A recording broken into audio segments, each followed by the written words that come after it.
5টা ফ্যান বা 2টা লাইট, কিন্তু আমরা সাধারণত একটা শ্রেণীকক্ষে থাকি 60 জন। 60 জনের আমরা একজন শ্রেণীকক্ষে থাকি। সরকার যদি বিদ্যুৎ সেভই করতে চায়, আমরা যদি অনলাইনে ক্লাস করি, এই 60টা নন মিলালে 50টা ফ্যান চলবে। তাহলে এইদিকে 50টা ফ্যান চলতেছে, ওদিকে চলতেছে 5টা। তাহলে আপনার কোনটা বেশি সাশ্রয় মনে হয়? আপনার দুই দিক দিয়ে তো চিন্তা করে দেখতে হবে।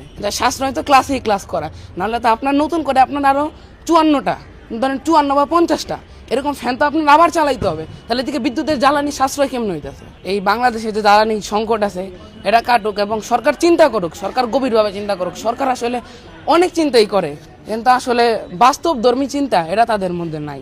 এখন আপনি দেখেন, আপনি যদি বাসায় ক্লাস হয়, তাহলে আপনার বিদ্যুৎ অপচয় বেশি হবে, যেটা ক্লাসে করলে আরো কম হচ্ছে।